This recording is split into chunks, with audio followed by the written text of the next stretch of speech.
Bolívia. Avança as eleições com movimentos sociais, aparelhados e guerra judicial a Evo Morales. Evo Morales segue como único capaz de articular o campo popular, radicalizar o discurso anticapitalista e anti-imperialista e fazer frente a um liberalismo light na Bolívia. Esse texto é do Boris Rios Brito, outra tradução da Ana Corbissier. Conta pra gente aí, Gui, o que tem de legal nessa matéria antes da gente chamar a Vanessa.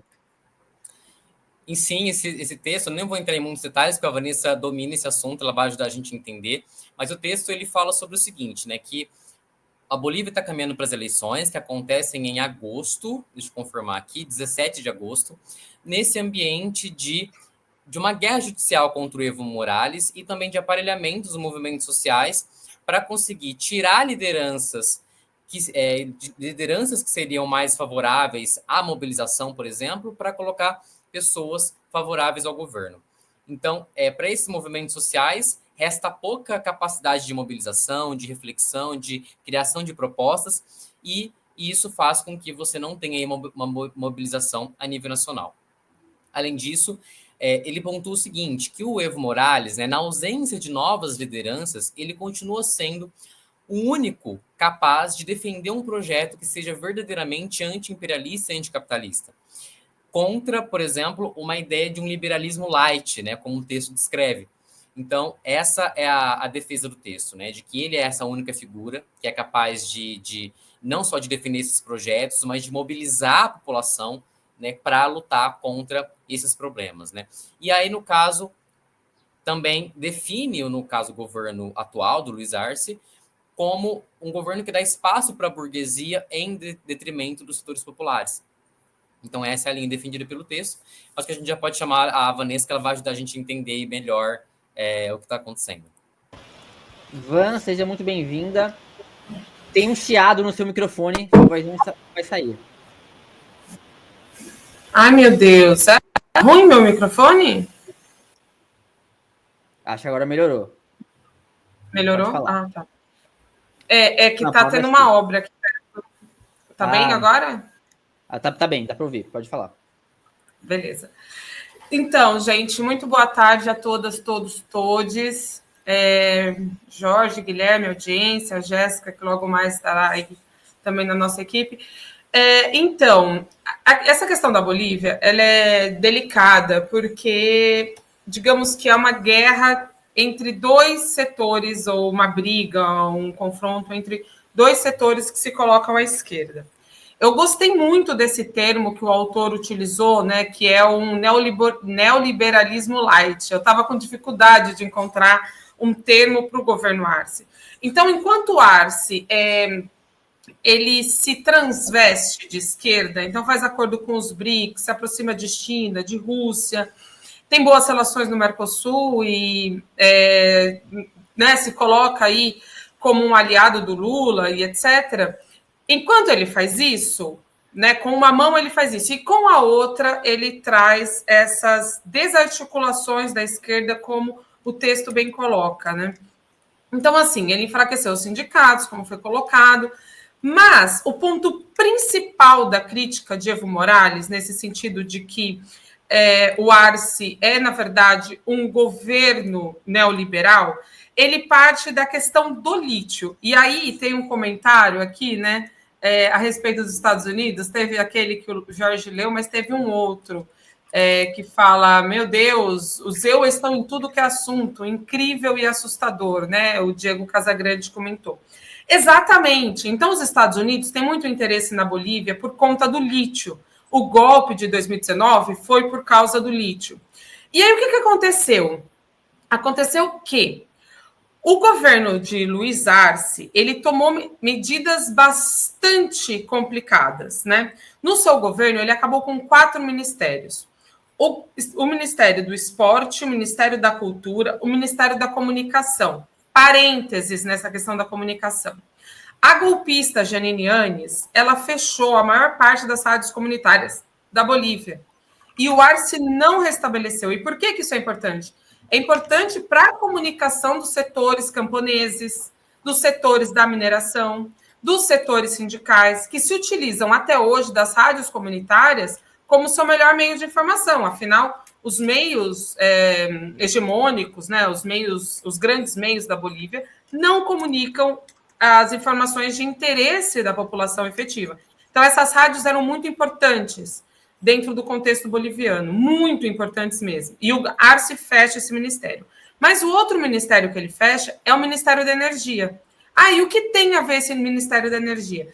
Era, digamos que, a aposta da gestão Evo Morales para o desenvolvimento industrial da Bolívia. A Bolívia é um país que não tem industrialização.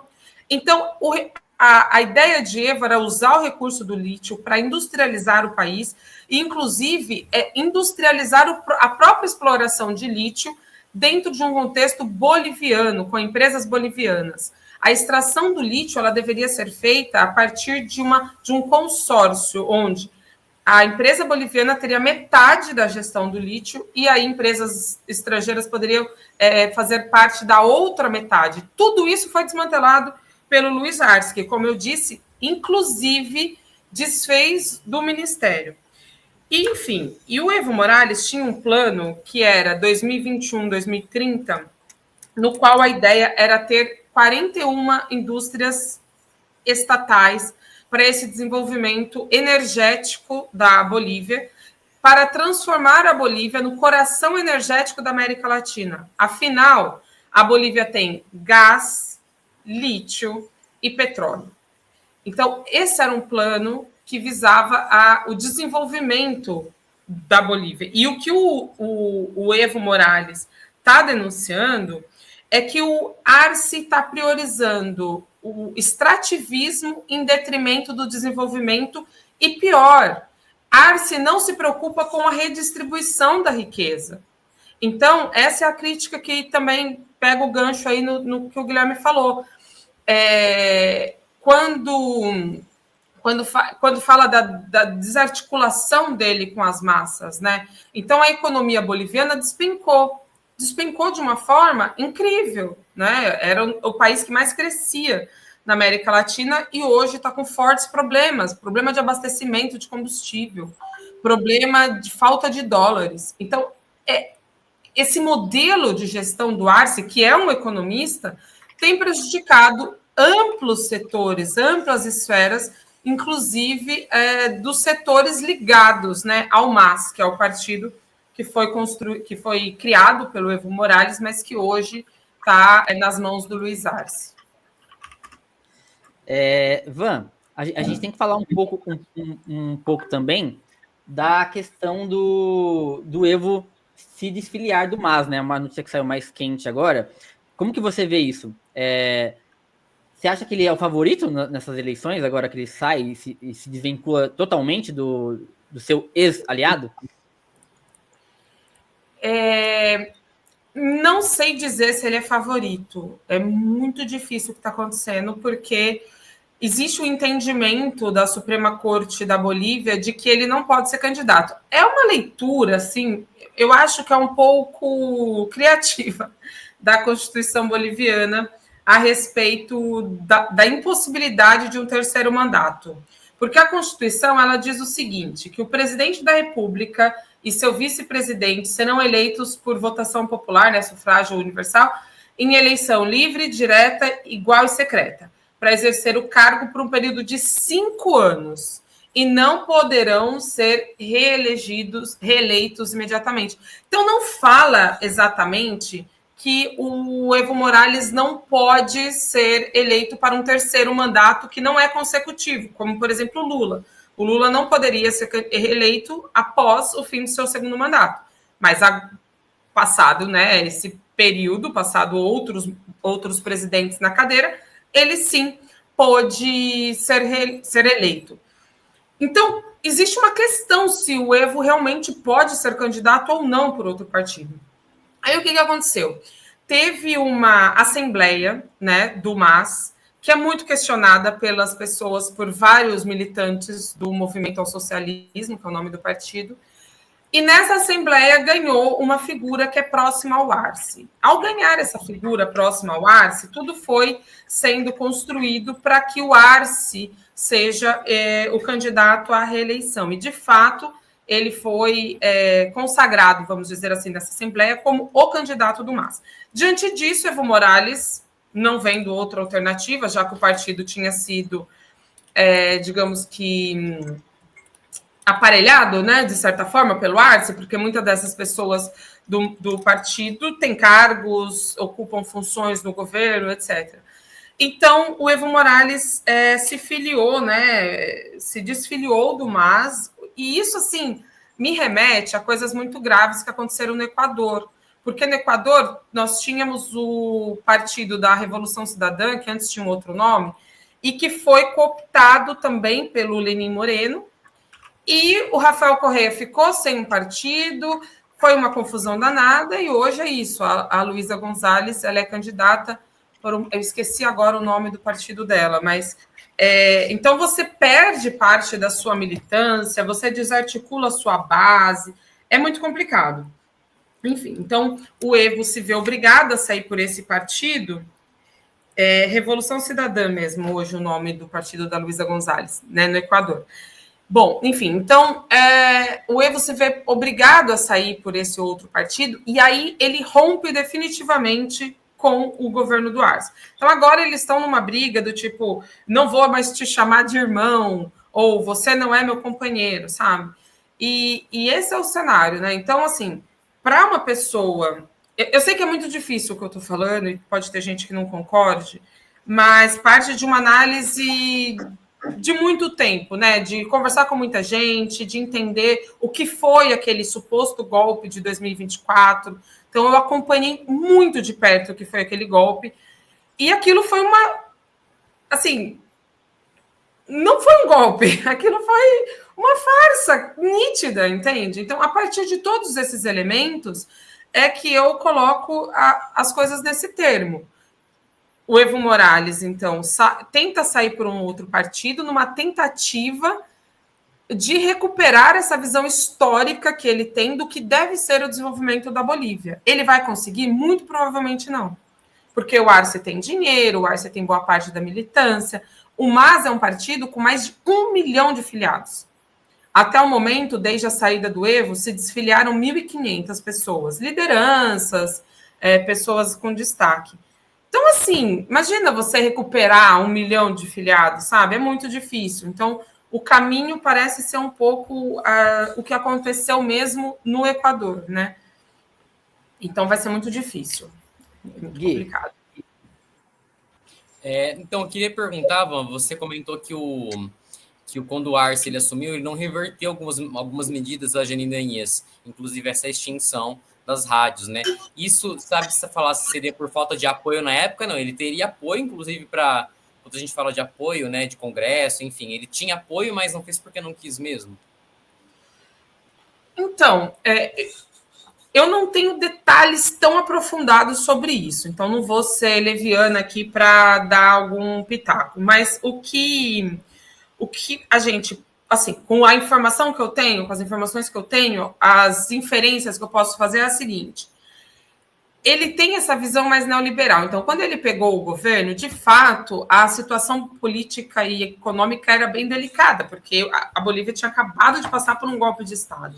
Mas o país estava muito comovido, porque esse golpe de Estado foi amplamente rechaçado pelas bases sociais da Bolívia, teve muita militância, teve muita articulação, e ele poderia ter revertido, mas ele escolhe um outro caminho, que é de fechar ministérios. Então, veja, cortar ministérios importantes como esporte, cultura, comunicação e energia é uma medida extremamente neoliberal.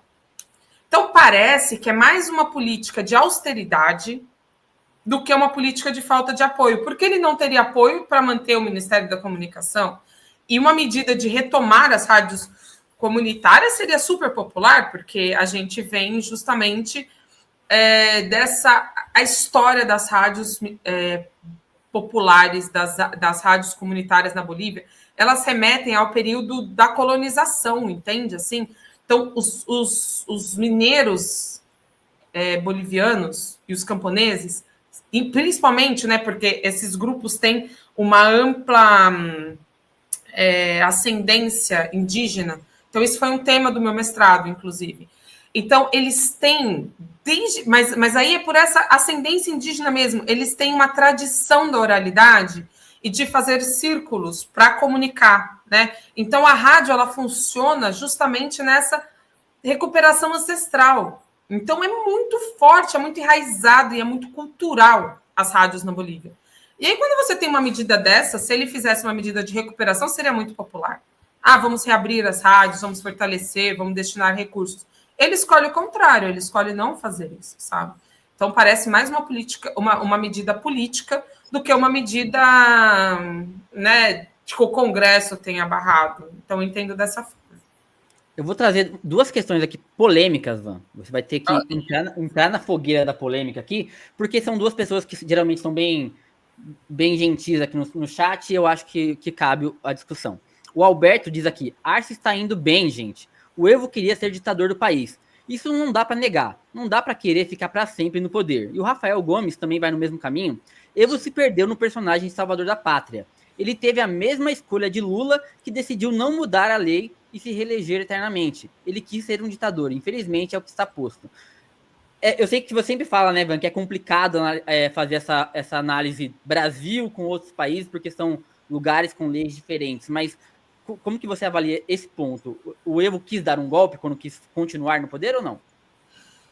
O Evo tomou um golpe quando quis continuar no poder, né? Esse é o ponto, porque o golpe de 2019 foi justamente esse.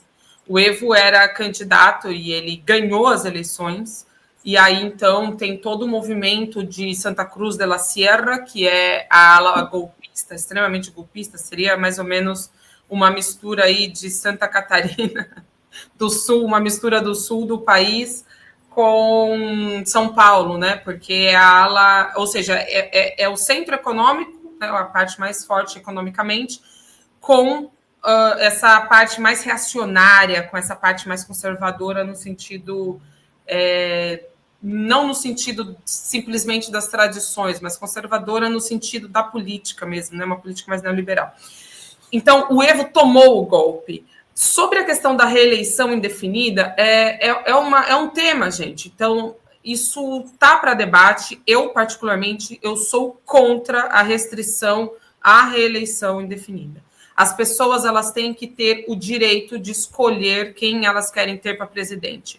Se Luiz Inácio Lula da Silva está fazendo um bom mandato, ele pode fazer a sua reeleição. Ele pode governar por 4 mandatos, correto? Correto. Aqui no Brasil isso é permitido. Na Bolívia, o entendimento da Suprema Corte me parece um entendimento bastante alternativo, assim, bastante criativo, de certa forma.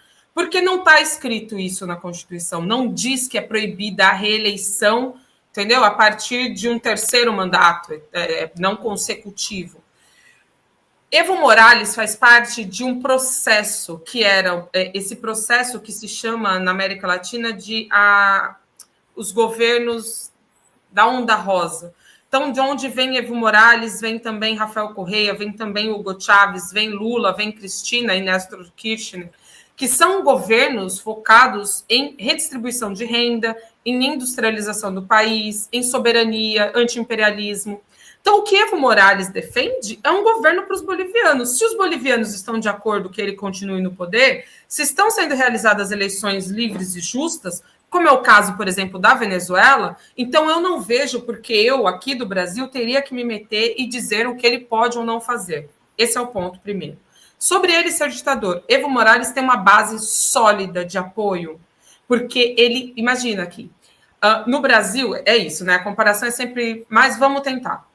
No Brasil, o Lula, ele representa a camada mais empobrecida da população. Então, ele é um operário, então, ele é nordestino, né? Então, ele tem esse respaldo nessa camada social. O Evo Morales é indígena, em um país de maioria indígena. Ele trouxe dignidade para essas pessoas. Um exemplo muito pequeno. As cholas são as mulheres indígenas que se vestem de uma maneira tradicional. Chola era um termo pejorativo na Bolívia. Se alguém te chamasse de chola, ela estava tipo te inferiorizando, te chamando, sei lá, como chamar de índio porco, algo assim, né? E a partir do governo de Evo Morales, essas mulheres tiveram empoderamento, elas tiveram orgulho de ser quem são. Então, quando eu estive na Bolívia, que foi em 2013, eu vi um processo muito interessante, porque aí passou a ter uma valorização, né, da cultura, da sua identidade,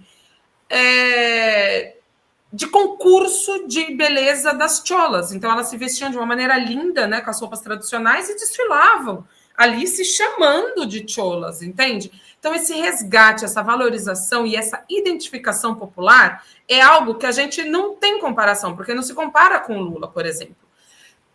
Por isso não dá para dizer que ele é um ditador. Ditadura, gente, é uma coisa muito séria. Você precisa ter bases para sustentar que é uma ditadura. Se ele fosse um ditador, de fato, ele não teria saído do poder, ele não teria se submetido a uma eleição, que foi uma eleição muito difícil em 2019, ele ganhou ali por uma margem estreita até, ele teria simplesmente ficado no poder, teria dado um golpe, né? Teria chamado as Forças Armadas, que ele tinha o controle, e permanecido no poder. Então tem que ter cuidado com os termos, eu acho, e tem que ter cuidado com esse tipo de afirmação, sabe? Porque é isso, assim, o rei da Arábia Saudita, né? Salman, como é que é mesmo o nome dele? BDS, né? Bebê Salman, eu esqueci o nome dele. Mas ele é um ditador? Ele é um rei. Ele é um rei. Aquilo é uma ditadura? A gente estava falando do Congo. O presidente do Congo foi eleito democraticamente. O presidente de Ruanda está há mais de 30 anos no poder. Mas Ruanda é uma ditadura? Então, assim, a questão de você ter eleições participativas com oposição, as várias tentativas de golpe a Evo Morales já dizem que não é uma ditadura, porque a oposição está presente, a oposição é atuante, a oposição tem poder para tentar derrubar um presidente e a oposição está presente no parlamento. Então, cuidado, gente, com certas terminologias, com certos conceitos que são graves. E aí a gente precisa ter respaldo para falar isso. Não há base para afirmar que Evo Morales é um ditador. Ô, Van, Gui, já te passo a palavra, mas só para até complementar, vocês estão ouvindo a palavra de uma pessoa que tem mais de 10 anos estudando esses assuntos. Então é muito importante que vocês entendam que a gente está falando de uma coisa mais técnica até. Por isso que a gente passou essa questão para a Vanessa, porque acho que ela é a melhor pessoa para explicar. Mas, Van... Porque ele sempre cai, né, no final e fica essa coisa dramática aqui, olha lá. Mas, Van, e aí ficou aqui, meu Deus. Ficou suspense. Ficou suspense. Sempre cai, já reparou que sempre cai no final? Isso é uma coisa maravilhosa.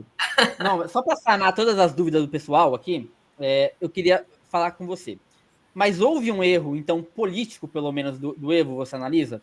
Na questão de não enxergar que se ele tentasse mais uma eleição, ao invés de fazer um sucessor, talvez indígena, ele fosse levar um golpe?